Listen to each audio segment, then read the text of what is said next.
नमस्कार, स्वागत है आपका। मैं हूं आपके साथ रंजना सिंह राठौर। बुलेटिन का आगाज करेंगे फटाफट खबरों के साथ। आज सत्र की कार्यवाही की डबल सिटिंग है। सदन में बजट अभिभाषण पर चर्चा जारी। प्रश्नकाल के साथ विधानसभा की कार्यवाही शुरू हुई। विधायक मामन खान ने नूंह जिले में सेक्टर ना काटे जाने का मुद्दा उठाया, जिसका जवाब देते हुए कृषि मंत्री ने बताया कि सभी जिलों में सेक्टर काटे गए हैं। विधायक मामन खान ने कहा कि नूंह जिले को छोड़कर सभी जिलों में सेक्टर्स हैं। तावड़ू में जमीन को अधिग्रहित कर लिया गया था, लेकिन सेक्टर विकसित नहीं किए गए। जेपी दलाल ने कहा कि सेक्टर वहीं विकसित किया जाता है जहां पर लोग प्लॉट लेने के इच्छुक हों। मामन खान ने सरकार पर नूंह से भेदभाव के आरोप लगाए। मुख्यमंत्री ने कहा कि वहां पर वायबिलिटी का विषय है। वहां पर अगर 50% लोग भी इंटरेस्टेड हैं तो वहां पर सेक्टर विकसित किया जा सकेगा। गुरुग्राम के विधायक सुधीर सिंगला ने जिला अस्पताल का मुद्दा उठाया। सहकारिता मंत्री बनवारी लाल ने जवाब दिया कि गुरुग्राम के जिला अस्पताल को जीर्णोद्धार करके 500 बेड का अपग्रेड किया जाएगा। कांग्रेस विधायक नीरज शर्मा ने फरीदाबाद के एयरफोर्स रोड को सफाई का मुद्दा उठाया। कैबिनेट मंत्री कंवरपाल गुर्जर ने सफाई व्यवस्था के लिए उठाए गए कदमों की जानकारी दी। नीरज शर्मा जवाब से सहमत नहीं दिखे। फरीदाबाद से बीजेपी विधायक नरेंद्र गुप्ता ने एलईडी स्ट्रीट लाइटों का मुद्दा उठाया और लाइटों की जानकारी मांगी। शहरी निकाय मंत्री ने कहा कि इसकी उच्च स्तरीय जांच करवाई जाएगी। नीरज शर्मा ने फरीदाबाद नगर निगम के फॉरेंसिक ऑडिट की मांग की। कहा कि फरीदाबाद और गुरुग्राम नगर निगमों का ऑडिट कराने के लिए सरकार को लिखा गया है। दोनों निगमों का ऑडिट होगा तो सब साफ हो जाएगा। बड़ौदा से कांग्रेस विधायक इंदुराज नरवाल ने जनता बूटाना कॉलेज को यूनिवर्सिटी बनाने का मुद्दा उठाया। कहा कि चुनाव के समय में मुख्यमंत्री ने घोषणा की थी। शिक्षा मंत्री ने जवाब दिया, बताया कि मामला विचाराधीन है, इसकी फिजिबिलिटी चेक करवाई जाएगी। अभी तक कॉलेज मैनेजमेंट ने कोई प्रपोजल नहीं दिया है और न ही मैनेजमेंट हमसे मिला है। कांग्रेस नेता रणदीप सुरजेवाला ने ट्वीट कर सरकार को निशाने पर लिया। लिखा कि अब शहर में मकान के हर फ्लोर यानी कि हर मंजिल पर टैक्स। जहां मकान एक और एक परिवार के पास है, वहां इसका क्या औचित्य। कृषि कानूनों के विरोध में टिकरी बॉर्डर पर बैठे किसानों के पक्के ईंटों के घर बनाए जाने को लेकर प्रशासन सख्त हो गया है। प्रशासन ने चेतावनी दी कि अगर कोई किसान पक्की ईंटों के मकान और पानी के लिए बोरवेल बनाता है तो उसके खिलाफ कार्रवाई की जाएगी। बहादुरगढ़ के एसडीएम से संयुक्त किसान मोर्चा के पदाधिकारियों ने मुलाकात की। संयुक्त किसान मोर्चा ने धरने पर बिजली, पीने के पानी, साफ सफाई की व्यवस्था करने की मांग की। प्रशासन ने किसान मोर्चे के पदाधिकारियों को इन मांगों को लेकर आश्वासन दिया तो संयुक्त किसान मोर्चा ने टिकरी बॉर्डर पर पक्का निर्माण नहीं करने की बात कही। पूर्व केंद्रीय मंत्री वीरेंद्र सिंह सीधे तौर पर किसानों के हक में आ गए हैं। उन्होंने कहा कि मेरा धर्म सिर्फ किसान है, बाकी चीजें दूसरे तीसरे नंबर पर हैं। बीच में टूटे संवाद को फिर से शुरू करने का वक्त आ गया है। वीरेंद्र सिंह ने कहा कि उन पर पार्टी छोड़ने का बहुत दबाव है, लेकिन वो बीजेपी नहीं छोड़ेंगे। पार्टी में रहकर ही किसानों के लिए लड़ाई लड़ेंगे। संपत्ति क्षति वसूली विधेयक को लेकर वीरेंद्र सिंह ने कहा कि विधेयक में कोई नई बात नहीं है। पहले भी आईपीसी की धारा के अंतर्गत सरकारी संपत्ति को नुकसान पहुंचाने वाले पर जुर्माना और सजा का प्रावधान है। चरखी दादरी में इंडिया न्यूज हरियाणा की खबर का बड़ा असर देखने को मिला। अब कॉलेज रोड पर सुबह 8 से शाम 5 बजे तक ओवरलोडेड वाहनों की नो एंट्री रहेगी। एसपी विनोद कुमार ने आदेश दिए। 2 दिन पहले ओवरलोड ट्रक की टक्कर से एक युवक की मौत हो गई थी। इस खबर को इंडिया न्यूज हरियाणा ने प्रमुखता से दिखाया था, जिसके बाद प्रशासन ने यह बड़ा कदम उठाया। आए दिन ओवरलोडिंग वाहनों से कोई ना कोई हादसा होता है। शहरवासियों की मांग थी कि ओवरलोडिंग वाहनों पर रोक लगे। 1 दर्जन स्कूल, कॉलेज और स्टेडियम इसी रोड पर हैं और रोजाना सैकड़ों लोगों का आना जाना रहता है। भिवानी में इंडिया न्यूज हरियाणा की खबर का बड़ा असर देखने को मिला। आर्मी भर्ती युवाओं के लिए अलग से कोरोना टेस्टिंग सेंटर की व्यवस्था की गई। व्यवस्था न होने की खबर को इंडिया न्यूज ने प्रमुखता से दिखाया था। चौधरी बंसीलाल सामान्य अस्पताल में आर्मी की भर्ती के लिए कोरोना का टेस्ट करवाने आए युवाओं को परेशानियों का सामना करना पड़ता था। उन्हें इमरजेंसी लाइन में खड़ा होना पड़ रहा था, जिससे आम लोगों को दिक्कत हो रही थी। चरखी दादरी में वार्ड नंबर 4 के पार्षद ने नगर परिषद की कार्यप्रणाली पर सवाल उठाए। कहा कि सफाई व्यवस्था को लेकर कई बार नगर परिषद अधिकारियों से मिले, लेकिन अधिकारी अपना पल्ला झाड़ते रहे। पार्षद का कहना है कि मामले को लेकर जिला उपायुक्त से भी मुलाकात की गई है, लेकिन कोई समाधान नहीं हुआ। उपायुक्त ने अधिकारियों को पत्र लिखा था कि हर वार्ड में सफाई होनी चाहिए। पार्षद का कहना है कि नगर परिषद की ओर से उनके वार्ड के साथ भेदभाव किया जा रहा है। वार्ड में सफाई नाम की कोई चीज नहीं है। अगर एक हफ्ते में सफाई नहीं हुई तो वार्ड वासियों के साथ मिलकर प्रदर्शन करेंगे। रादौर में ऐतिहासिक गुरुद्वारा थड़ा साहिब को लेकर हरियाणा गुरुद्वारा प्रबंधक कमेटी के प्रधान बलजीत सिंह दादूवाल और लोकल कमेटी के बीच तकरार देखने को मिली। हरियाणा गुरुद्वारा प्रबंधक कमेटी के सदस्य जसबीर सिंह खालसा ने कहा कि कमेटी के प्रधान जिस तरीके से पुलिस कर्मचारियों को लेकर गुरुद्वारा पहुंचे, उससे गुरु घर की बेअदबी हुई है। मामले को लेकर संगत में भारी रोष है। अपनी मांगों को लेकर एक और प्रत्येक वर्ग सरकार के खिलाफ प्रदर्शन कर रहा है, तो वहीं पर रोडवेज कर्मचारियों ने भी अपनी मांगों को लेकर जीएम को ज्ञापन सौंपा है। परिवहन निगम द्वारा 1000 ड्राइवरों को सरप्लस किया जा रहा है, उन्हें कई विभागों में भेजा जा रहा है। उसी के चलते हरियाणा रोडवेज तालमेल कमेटी ने जीएम को ज्ञापन सौंपा। गोहाना में सीआईए टीम की लूट गिरोह से मुठभेड़ हो गई। इस दौरान एक बदमाश के पैर में गोली लग गई। मौके से 3 बदमाशों को काबू भी किया गया। बदमाश गांव मुंडला के आसपास के इलाकों में लूट की योजना बना रहे थे। पंचकुला के सेक्टर 16 की राजीव कॉलोनी में 60 साल की बुजुर्ग व्यक्ति ने पड़ोस में रहने वाली 8 साल की बच्ची से पार्क में घुमाने के बहाने छेड़खानी की। आसपास के घरों के लोगों की जब उस पर नजर पड़ी तो लोगों ने बुजुर्ग व्यक्ति की पिटाई भी कर दी और उसे पुलिस के हवाले कर दिया। कुंडरी के पास लगते गांव जटहेड़ी में बिजली घर के पीछे कबाड़ में व्यक्ति का शव मिला, जिसकी शिनाख्त नहीं हो सकी है। बिजली घर के पीछे कबाड़ पड़ा था जहां आग लग गई थी। बिजली कर्मियों ने आग बुझाने का प्रयास किया तो वहां पर गड्ढे में शव पड़ा दिखा। करीब 3 फीट गहरे गड्ढे में शव मिला। पुलिस का अनुमान है कि शव करीब 5 से 6 महीने पुराना है। बैंक कर्मचारियों की हड़ताल पर आज दूसरा दिन है। निजीकरण को लेकर कर्मचारी रोष जता रहे हैं। बैंक कर्मचारियों के समर्थन में कांग्रेस नेता राहुल गांधी ने ट्वीट किया, लिखा कि मैं हड़ताल के कर्मचारियों के साथ हूं। देश में 24 घंटे में 24,437 नए केस कोरोना के आए सामने। 130 मरीजों की जान गई है। 20,000 से ज्यादा मरीज कोरोना को मात देकर ठीक भी हुए। कोरोना के बढ़ते मामलों के साथ ही मुश्किल हालात एक बार फिर से लौटते हुए नजर आ रहे हैं। महाराष्ट्र के कई इलाकों में लॉकडाउन लौट आया है। 31 मार्च तक के लिए सूबे में नई गाइडलाइंस जारी कर दी गई हैं। अब नई गाइडलाइंस के मुताबिक राज्य के सभी दफ्तर, mall, cinema hall, hotel, restaurant 50% क्षमता में ही काम करेंगे। कोरोना पीड़ितों के हाथ पर स्टैंप भी लगाने का फैसला राज्य सरकार ने लिया है। पंजाब में कोरोना के बढ़ते मामलों को लेकर सख्ती बढ़ा दी गई है। राज्य में 10वीं और 12वीं की बोर्ड की परीक्षाएं टाल दी गई हैं। गुजरात में भी बिगड़ते हालातों को देखते हुए कई इलाकों में खाने पीने की चीजें खाली वाली दुकानों को 10 बजे तक के लिए बंद करने के आदेश दिए गए हैं। दूसरे मैच में शानदार प्रदर्शन के बाद टीम इंडिया के हौसले बुलंद हैं। इंग्लैंड के खिलाफ T20 सीरीज में 1-1 से बराबरी हासिल कर टीम इंडिया अब बढ़त के लिए पूरी ताकत झोंकेगी। कोरोना की दस्तक के बीच भारत दौरे पर आए इंग्लैंड के अगले 3 मुकाबले बिना दर्शकों के साथ ही भारत के साथ खेलने होंगे। कोरोना के बढ़ते मामलों के बीच ये फैसला लिया गया कि आज 18 मार्च और 20 मार्च को भारत और इंग्लैंड के बीच होने वाले मुकाबलों के दौरान दर्शकों की मौजूदगी रहेगी। ये तीनों T20 मुकाबले हैं। नरोंडा में कोरोना के खिलाफ चलाए गए वैक्सीनेशन अभियान में बुजुर्गों की सराहनीय भागीदारी देखने को मिली। कस्बे के PHC और सब सेंटरों में भारी संख्या में बुजुर्ग टीका लगवाने के लिए पहुंचे। शहरी और ग्रामीण क्षेत्रों में लगभग 1500 से ज्यादा बुजुर्गों को टीके लगाए गए। कोविड वैक्सीन सेंटरों की स्थिति जांचने के लिए सीएमओ ने दौरा किया और अधिकारियों को जरूरी दिशा निर्देश भी दिए। सीएमओ ने कहा कि स्वास्थ्य विभाग ने कोरोना को मात देने के लिए एक विशेष टीकाकरण अभियान शुरू किया है, जिसके लिए करनाल जिले के PHC और सब सेंटरों को कोविड सेंटर बनाया गया। अफवाहों पर ध्यान न देकर टीका जरूर लगवाएं। सिरसा के सांगवान चौक के पास वाले रिलायंस ज्वेलर्स और ट्रेड शोरूम को बंद कराने के लिए किसान पहुंचे। हालांकि 2 शोरूम बंद ही थे। किसान यहां पर डेरा डालकर बैठ गए और सरकार के खिलाफ जमकर नारेबाजी भी की। किसान नेताओं ने चेतावनी देते हुए कहा कि जब तक तीनों कानून रद्द नहीं किए जाते तब तक शोरूम बंद रहेंगे। कृषि कानून के विरोध में किसान दिल्ली के कई बॉर्डरों पर आंदोलन कर रहे हैं।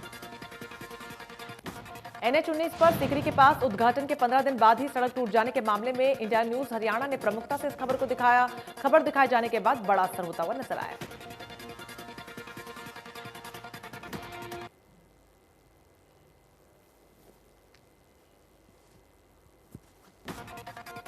गावर कंस्ट्रक्शन कंपनी द्वारा बनाई गई सड़क को अब दोबारा रिपेयर कर दिया गया है। बता दें कि 15 दिन पहले ही केंद्रीय राज्य मंत्री कृष्णपाल गुर्जर और पृथला से विधायक नयनपाल रावत ने फ्लाईओवर का उद्घाटन किया था।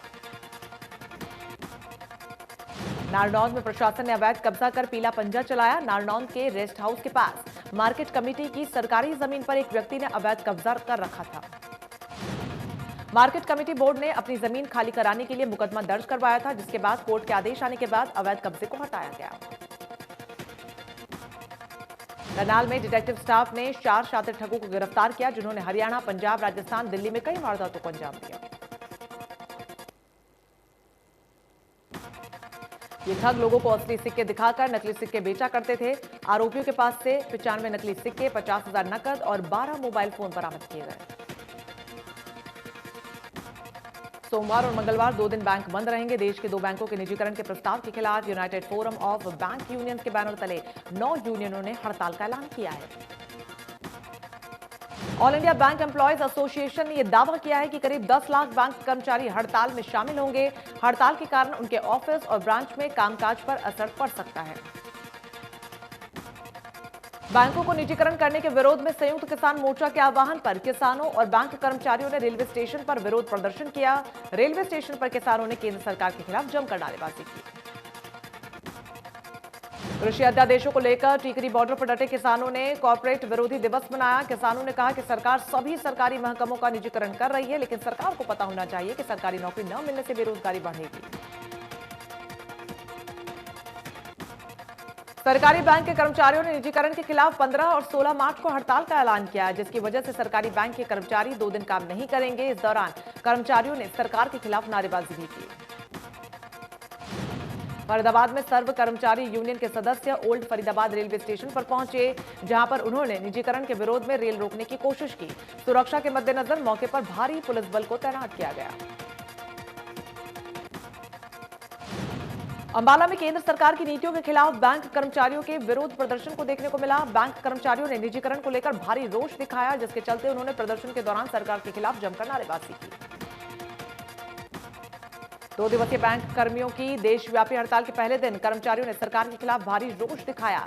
बैंक कर्मचारियों ने सरकार को चेतावनी देते हुए कहा कि अगर सरकार ने फैसला नहीं बदला तो अनिश्चितकालीन हड़ताल होगी। देशव्यापी बैंकों की हड़ताल का भिवानी में भी असर देखने को मिला। बैंक ऑयज बंद रहे, जिसके कारण करोड़ों रुपए का लेन देन अटका रहा।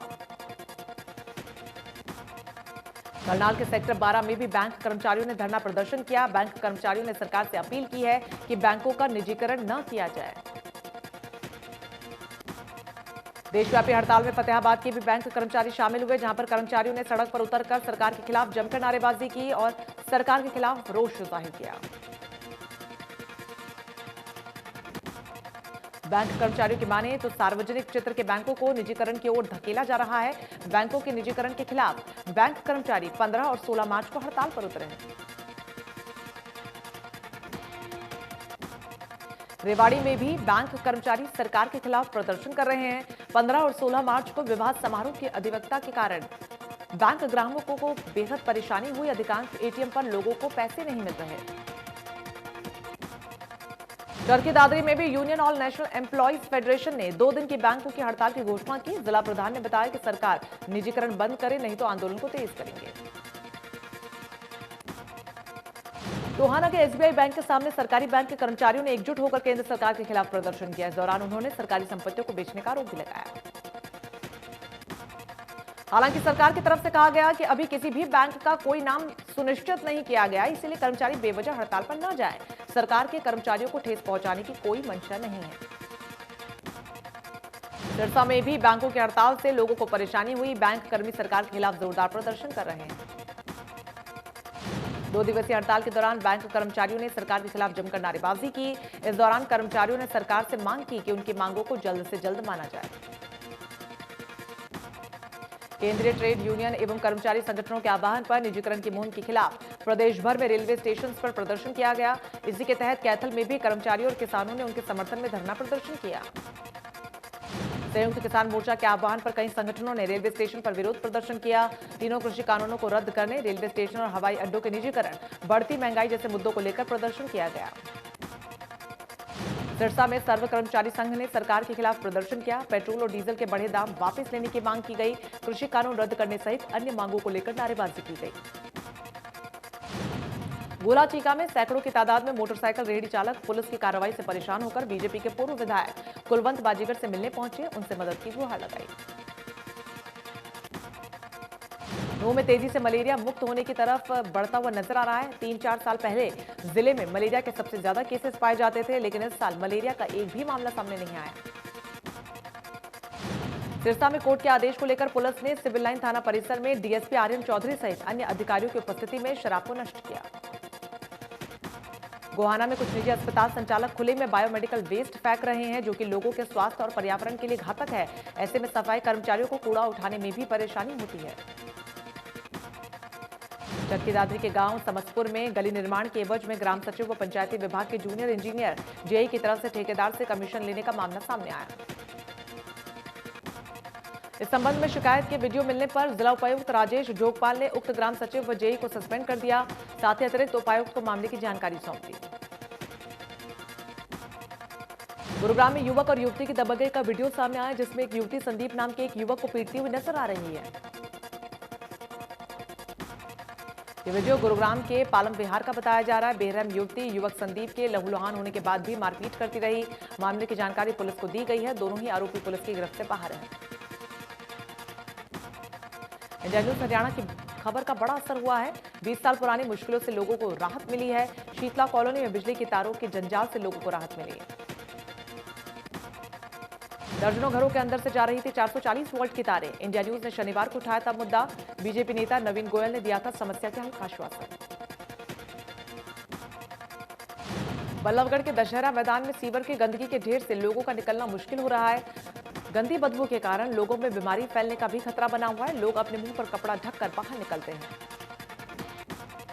सीवर पर कुछ ही दूरी से नगर निगम का कार्यालय भी है, लेकिन इस पर बोलने के लिए कोई भी तैयार नहीं है। लोगों का कहना है कि निगम अधिकारियों और कर्मचारियों को हटवाना चाहता है ताकि लोगों को परेशानी न हो।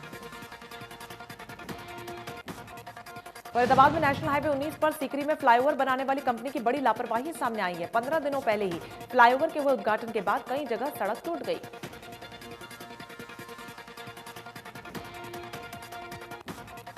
फरीदाबाद में कथित बीजेपी नेता के खिलाफ छेड़खानी और मारपीट के मामले में आरोपी पक्ष के समर्थक और पीड़ित परिवार के लोग कमिश्नर कार्यालय में भिड़े। दोनों ही अपने अपने पक्ष में दलीलें देने कमिश्नर ऑफिस पहुंचे थे। सोनीपत के खरकोदा के वार्ड नंबर 6 में एक शादी वाले घर पर बारात आने वाली थी कि उससे पहले ही हमलावरों ने जमकर उत्पात मचाया। हाथों में लाठी डंडे और ईंट पत्थर लेकर पहुंचे और आते ही तोड़फोड़ करनी शुरू कर दी। बताया जा रहा है कि दूल्हे के साथ एक दिन पहले पैसे के लेन देन को लेकर झगड़ा हुआ था। रंजिश को लेकर बदमाशों ने घर पर हमला बोला। वहां से जाते जाते धमकी भी दी। बदमाशों की करतूत सीसीटीवी कैमरे में कैद हो गई। झज्जर जिले की बहादुरगढ़ CI1 पुलिस ने गुप्त सूचना के आधार पर 4 लोगों को नशे की बड़ी खेप के साथ काबू किया। टीम ने आरोपियों के कब्जे से 15 लाख रुपए और 123 किलो गांजा पत्ती भी बरामद की। करनाल के असंध में पुलिस ने एक आरोपी को 14 ग्राम स्मैक के साथ गिरफ्तार कर लिया। पिछले 5 सालों से आरोपी फरार चल रहा था और नगर की वार्ड नंबर 10 में छुपा हुआ था। पूछताछ के दौरान आरोपी ने बताया कि 2008 में उसके ऊपर कत्ल का मामला दर्ज हुआ था और 2013 में NDPCS एक्ट के तहत भी पंजाब में एक अन्य पर्चा दर्ज है। फरीदाबाद में 2 चोर दिन दहाड़े रोड पर खड़ी एक कार से कीमती सामान चोरी कर फरार हो गए। चोरों ने कार मालिक को कहा कि उसकी कार का तेल लीक हो रहा है। कार मालिक बोनट खोलकर देखने लगा कि तभी इस दौरान पीछे से कार का दरवाजा खोलकर चोर सामान लेकर 9-11 हो गए। सीसीटीवी फुटेज में साफ तौर पर देखा जा सकता है कि किस तरीके से चोरों ने कार मालिक को मूर्ख बनाया और उसकी गाड़ी में रखा बैग लेकर फरार हो गए। ये नजारा लखानी चौक के समीप का है, जहां से थाना भी कुछ ही दूरी पर है। करनाल में एक व्यक्ति की आग लगाकर हत्या करने का मामला सामने आया। मामले में एक महिला समेत 3 लोगों पर मामला दर्ज कर लिया गया है और बताया जा रहा है कि घरेलू कलह के कारण वारदात को अंजाम दिया गया। भिवानी में आयोजित 3 दिवसीय राज्य स्तरीय महिला और पुरुष हैंडबॉल प्रतियोगिता का समापन हो गया। लड़कियों में चरखी दादरी तो लड़कों में भिवानी की टीम चैंपियन बनी।